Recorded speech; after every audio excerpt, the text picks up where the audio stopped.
Two former high-ranking police officers have been arrested related to the deadly Halloween crowd crush in Seoul in October. South Korean police arrested the two for ordering the destruction of evidence related to the incident. They were already dismissed from their jobs in November and the first officials to be arrested in connection to the crush. An election with national implications happening in Georgia today. The candidates in the Senate runoff election making a final push to get their supporters to the polls. If Republican Herschel Walker wins, the Senate and its committees will be evenly split. If incumbent Senator Raphael Warnock wins, Democrats will lead committees and have a vote to spare. Actress Kirstie Alley has died after a short battle with cancer. Alley rose to fame in the late 1980s and early 90s, playing a bar manager in the hit TV show Cheers. She also starred in a number of other TV shows and films. Alley was 71 years old. This year's flu shot appears to be a good match to the circulating strains, but the CDC says vaccinations are lagging compared to previous years. Through the end of October, data shows vaccinations for pregnant women, seniors, and children were down compared to last year.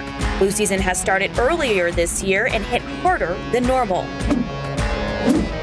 Sources tell the Wall Street Journal that PepsiCo is cutting snacks and beverage workers in New York, Chicago, and Plano right here in Texas. Hundreds of jobs could disappear. A staff memo called the move an effort to streamline the organization.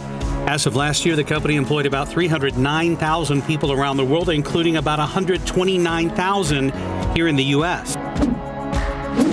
The Federal Reserve is signaling it will raise a key rate by 0.5 percentage point at its meeting next week. The national's central bank has raised rates 0.75 of a point 4 separate times as it battles inflation. Policymakers expect price pressures to ease next year. Hertz has agreed to pay out $168 million to some former customers. The settlement over claims related to the company falsely reporting rental cars as stolen.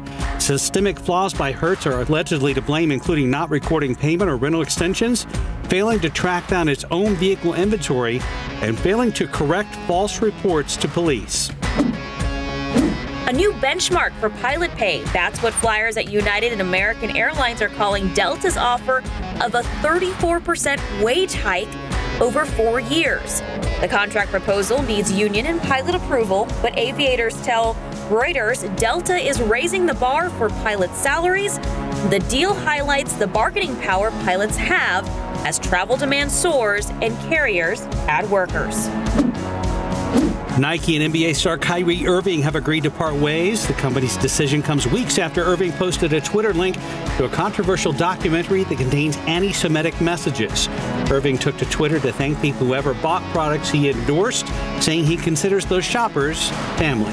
That's today's 9 at 9.